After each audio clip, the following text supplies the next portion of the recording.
Merci d'être fidèle au programme d'ITV. Bonsoir à toutes et à tous. Bienvenue dans le 1945 dans l'actualité. Ce soir, hécatombe sur les routes. La série d'accidents se poursuit. Un autre accident mortel a été enregistré cet après-midi. Un camion-citerne s'est renversé sur un taxi, tuant plusieurs personnes. Dans ce journal, on focus sur ce phénomène avec notamment la réaction du directeur de l'agence de sécurité routière, mais aussi celle des usagers de la route. Taux de croissance de 4,8%, un taux d'inflation de 8,7%, un taux de pauvreté de 34% et un déficit budgétaire de 6,3%. Ce sont les chiffres du rapport de la Banque mondiale sur la situation économique du Sénégal, une situation économique tendue en partie à cause de la guerre en Ukraine et de la Covid-19. Les détails dans cette édition. La grève des travailleurs du secteur primaire se poursuit. Le syndicat des médecins vétérinaires n'est pas en reste. Aucun contrôle vétérinaire dans les abattoirs. Malgré cela, la SOGAS continue d'autoriser les abattages. Les bouchers continuent de leur activité. Une viande non contrôlée vendue dans les marchés. Comment font-ils pour respecter les normes? Réponse dans cette édition. Et puis en fin d'édition, vous aurez la rubrique découverte qui nous emmène ce soir à 11 km de Louga, dans le village de Gouyarsar. Voilà pour les titres. Tout de suite, le développement.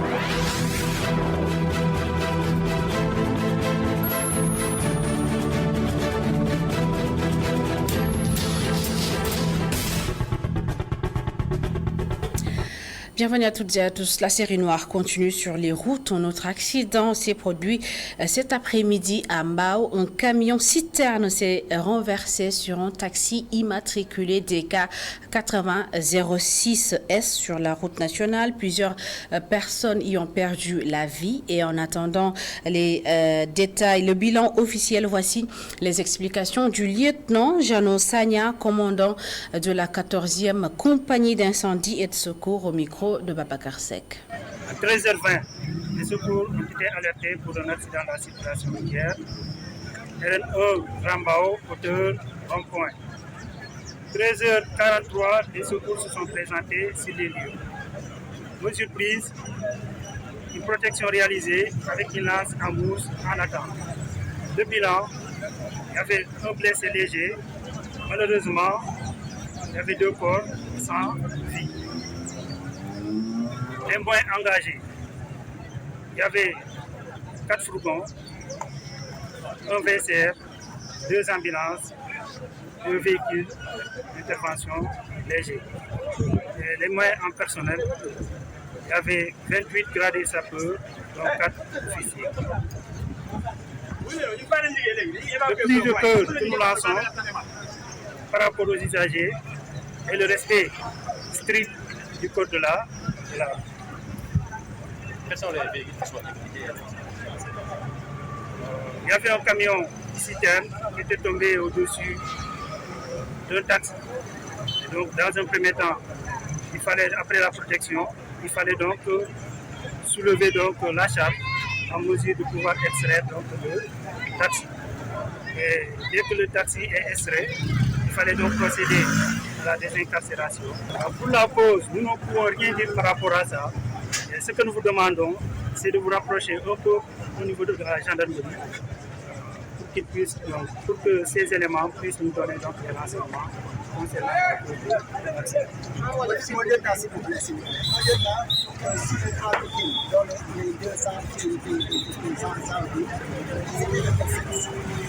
Donc les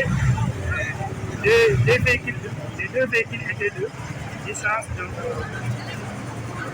Bao vers Dakar vers. Donc Dakar vers.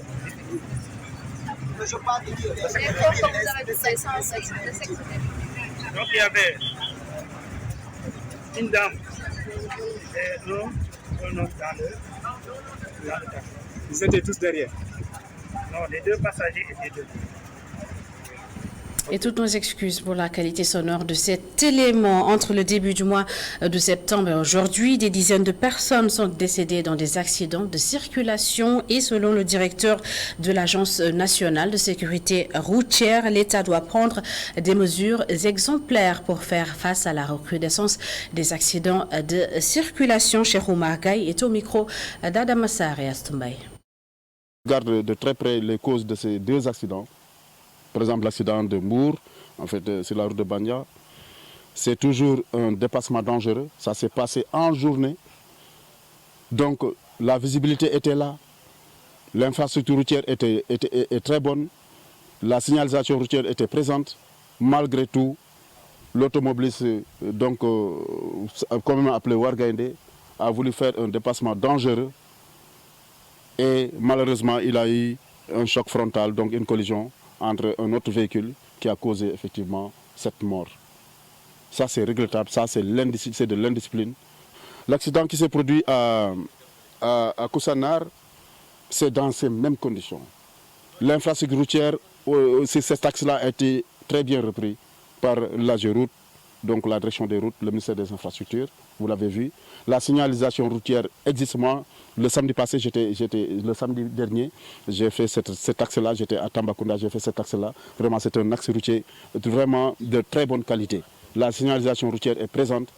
La faute, elle est là, elle est très claire. Il faut que les gens soient vraiment objectifs sur ce qu'ils disent.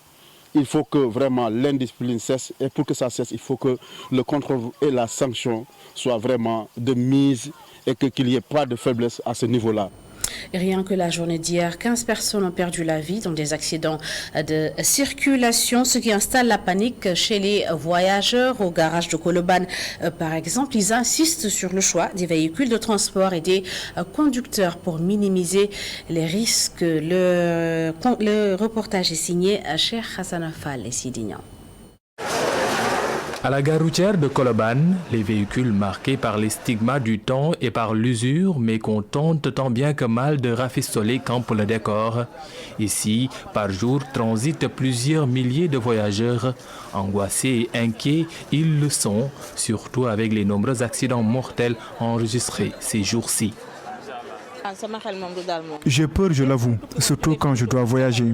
Tu laisses le tout entre les mains du bon Dieu, mais tu as quand même peur. Les conducteurs doivent apprendre à rouler doucement, avec sûreté, c'est primordial. On a de bonnes routes, mais parfois ce sont les chauffeurs qui sont indisciplinés. Il y a trop d'accidents. Pour éviter de stresser encore plus lors des longs voyages, ces usagers font un tri assez spécifique entre l'état du véhicule et le conducteur. Pour les longs trajets, je choisis toujours le bon chauffeur. Si j'ai confiance en lui, je peux le prendre quand même. J'observe aussi beaucoup le conducteur, car même si la voiture est vétuste, si le chauffeur a de l'expérience, il peut gérer quelques soucis qu'on peut rencontrer. Moi, ce qui m'importe le plus, c'est le véhicule. Il doit être en bon état, être aux normes et assuré. C'est pourquoi, quelquefois, je préfère prendre les particuliers. Le tout accompagné d'une série de prières pour se protéger encore plus. J'invoque Dieu du début jusqu'à la fin du trajet, car cela me rassure.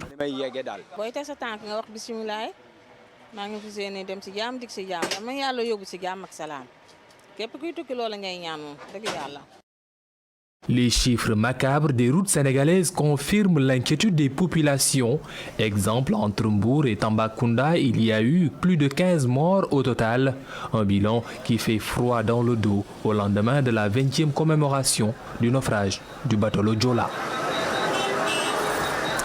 Taux de croissance de 4,8%, accroissement de l'inflation à 8,7% et déficit budgétaire de 6,3%. C'est ce que révèle le rapport de la Banque mondiale sur la situation économique du Sénégal. La guerre en Ukraine et la pandémie de Covid-19 citées comme cause de cette situation économique. C'était à l'occasion du lancement du dit rapport. Le compte-rendu de Mame Seynabou Babou.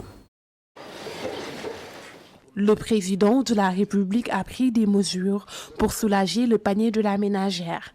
15 mesures dans ce contexte de crise socio-économique qui devraient être mises en œuvre au bout de 20 jours. Mais le rapport de la Banque mondiale sur la situation économique du Sénégal freine les ambitions du chef de l'État. D'après l'économiste, notre situation économique est très vulnérable, avec un taux d'endettement de plus de 71%. Le déficit budgétaire restera détérioré et cela pour une 3e année consécutive, au-delà des 6%, et cela pèsera sur la dette publique et rendra le Sénégal plus vulnérable aux risques budgétaires. Le rapport de la Banque mondiale montre également un ralentissement de la croissance du pays en 2022. De 6,1% en 2021, elle est passée à 4,8% en 2022. C'est que le rebond de l'économie qui a été observé au cours de l'année 2021 a été fragilisé par les impacts du conflit en Ukraine. C'est essentiellement via le facteur prix, et l'augmentation de ces prix a affecté les moteurs de la croissance et le pouvoir d'achat des ménages. Pour une croissance durable et résiliente, le Sénégal gagnerait à faciliter l'adoption de la technologie et la compétitivité dans le secteur privé. C'est que, afin d'assurer une croissance résiliente et durable, certaines conditions sont requises. Et une de ces conditions, c'est l'amélioration de la productivité, qui passe par l'adoption de nouvelles technologies, comme le chapitre thématique du rapport publié aujourd'hui le souligne. À cause de la politique de soutien aux ménages, les pressions budgétaires vont rester élevées en 2022, avec un déficit estimé à 6,2% du PIB. À moyen terme, on note donc Les loyers explosent à Dakar et face à cette situation, le chef de l'État a annoncé lundi lors des concertations sur la lutte contre la vie chère la mise en place d'un dispositif de contrôle et de fixation des prix du loyer selon les zones. Et dans le reportage à suivre, courtiers et agents immobiliers commentent cette nouvelle approche. Ils doutent de la faisabilité et proposent à la place des concertations avec les bailleurs. Le reportage est signé Mohamed Khan.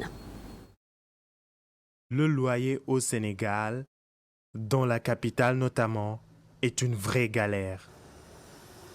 Le président de la République a annoncé ce lundi 26 septembre un dispositif efficace, à l'en croire, pour fixer les prix des loyers selon les zones. Je crois que le chef de l'État, il a cette volonté de faire, mais cette volonté ne peut pas être réalisée ici. Je crois qu'il sait très bien que les bailleurs, qui sont les propriétaires des maisons, c'est eux seuls qui peuvent prendre au moins volonté d'avoir un peu de pitié envers la population. Bon, il avait essayé en 2015, c'est pas abouti, et puis il a réessayé, hein, c'est pas abouti. Donc ça veut dire que il faut dialoguer avec les bailleurs.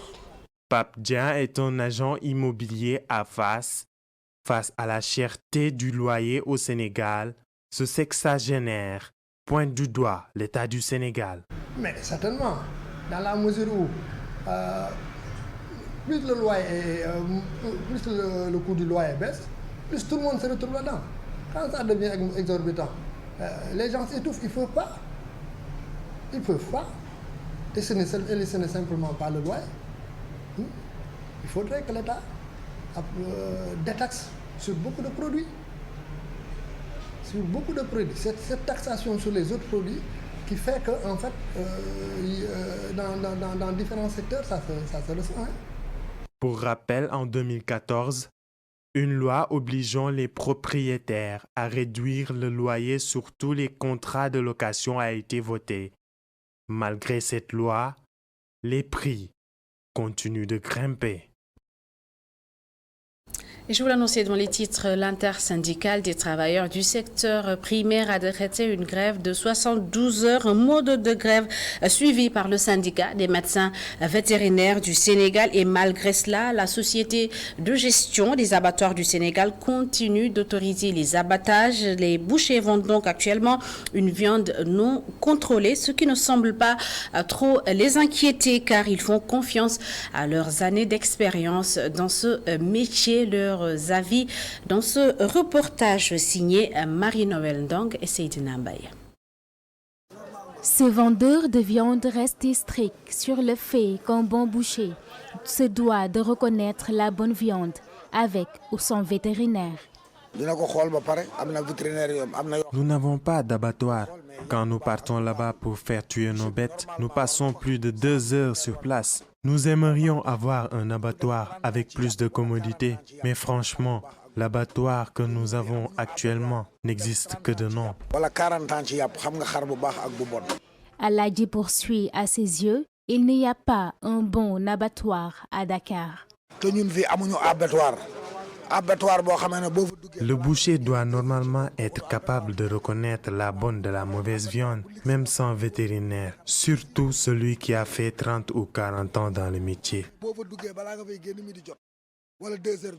Qu'ils soient en grève ou non, nous, on travaille pour les clients. Ça, c'est un cas de force majeure. Ils sont en grève. Les gens doivent manger.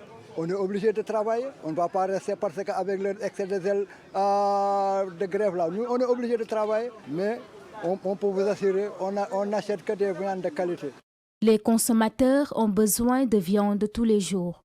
Parfois, ces derniers ne prennent quasiment pas en compte le danger de manger une viande non contrôlée.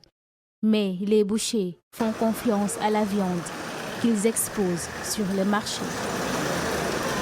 Puis l'Agence française de développement appuie le Sénégal pour un développement adapté au changement climatique en partenariat avec plusieurs ministères. Elle a initié un atelier pour la mise en place d'une stratégie de développement adapté au changement climatique. Les explications de Samba Fall, responsable climat et transition systémique à Enda Énergie.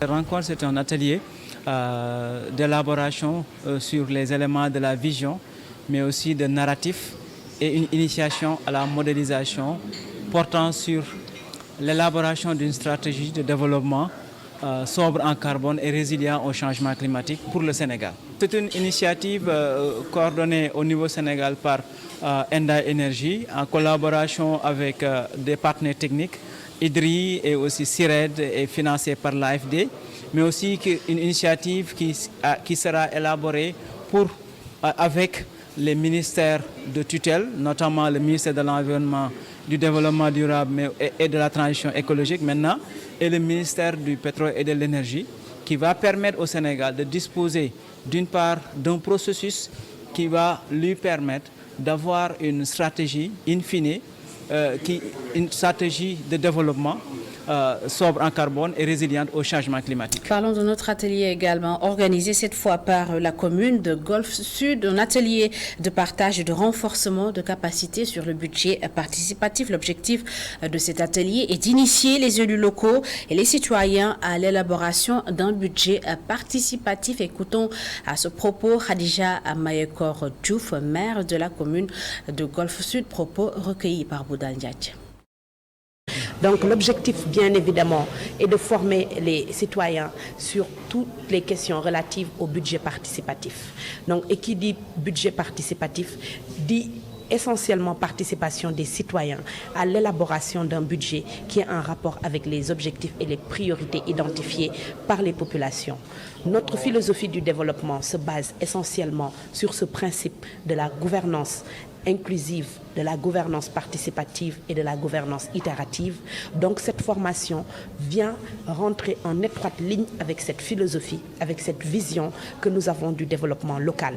Donc l'objectif étant bien évidemment de former la cible prioritaire que sont les jeunes, les femmes, les personnes vulnérables, mais dans toute son entièreté, la population qui, à un moment ou à un autre, que ce soit les délégués de quartier, les imams, que ce soit les conseils de quartier, les Badjanougor, ont un rôle à jouer par rapport à la maîtrise, mais aussi par rapport à la mise en place, à l'élaboration, au déroulement, au suivi de ce budget participatif, de cette participation citoyenne, de ces cadres de concertation qui ont un seul objectif, ensemble, permettre de construire une commune dans une dynamique citoyenne.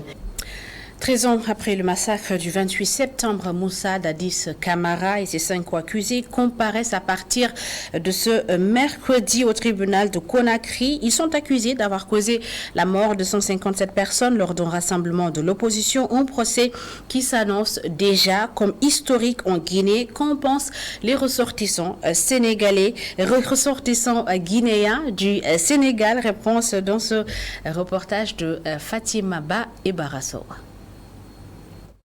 Un procès tant attendu 13 ans après le massacre du 28 septembre 2009, ce ressortissant guinéen était dans le stade au moment des faits. Il a failli y rester, selon lui.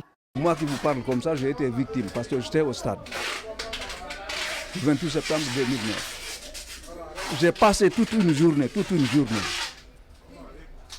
pour chercher à sortir, impossible. C'est vers les coups de 18h que Dieu quand même m'a aidé, bon, j'ai pu sortir. Les leaders politiques que vous connaissez, El Hadj Cellou Dalein Diallo, François Housseyni Fall, Jean-Marie Doré, Sidi Touré et d'autres encore ont été bastonnés devant ma présence. À la rue Sandiniéry de Dakar, les Guinéens trouvés sur place se réjouissent de l'ouverture d'un procès historique. Nous nous réjouissons de l'ouverture du procès. Ce procès devait se tenir depuis bien longtemps. On espère que les responsables vont payer pour ces crimes.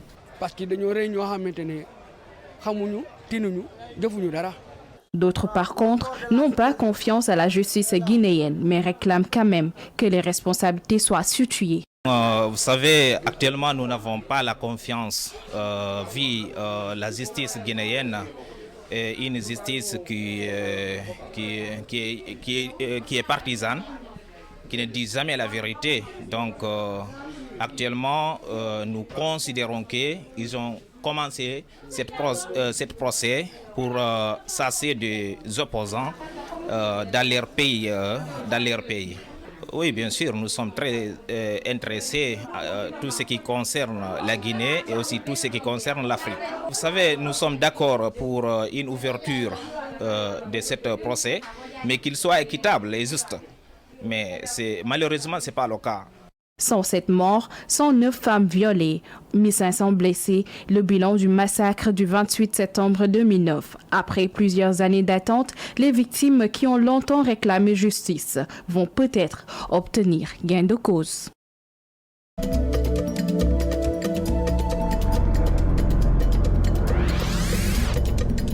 Et dans la rubrique découverte, on vous amène à Gouyarsar, village situé à 11 km de la région de Louga, dans la commune de Nguensar. L'agriculture et l'élevage sont les principales activités dans ce village qui manque visiblement de beaucoup d'infrastructures de base. Sekou Diallo signe la rubrique découverte de ce mercredi.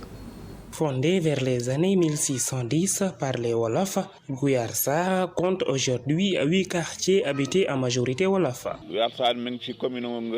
Gouyarsar se situe dans la commune de Nguensar, dans le département de Louga, arrondissement Sakal.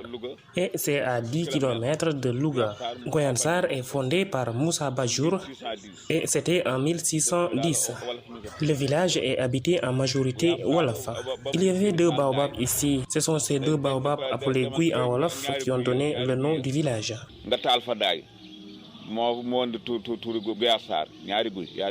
À 10 km de Louga, les populations vivent tous les problèmes du monde pour écouler leur production par manque de routes praticables. Et la majeure partie des populations s'active dans l'agriculture.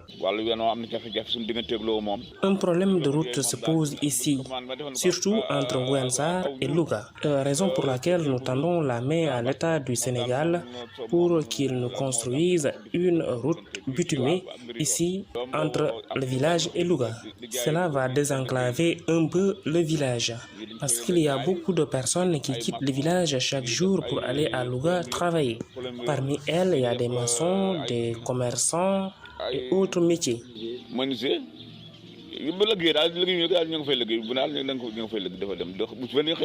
1000 âmes environ habitent ce village de la commune de Nguensar. Des infrastructures sanitaires y font défaut. Nous avons un poste de santé en construction et ce sont les populations du village qui se cotisent pour mettre en place ce poste de santé. Pour se soigner, nous sommes obligés de rallier Louga et c'est difficile pour certaines personnes.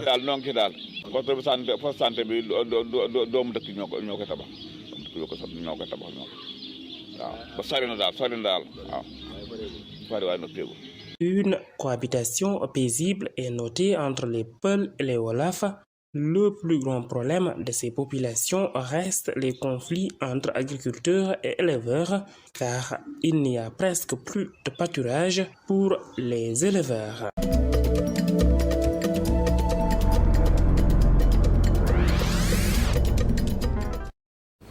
Et c'est la fin de cette édition. Merci à toutes et à tous de l'avoir suivi. Merci de votre fidélité. L'info continue sur notre site internet www.emedia.sn. Bonne suite des programmes.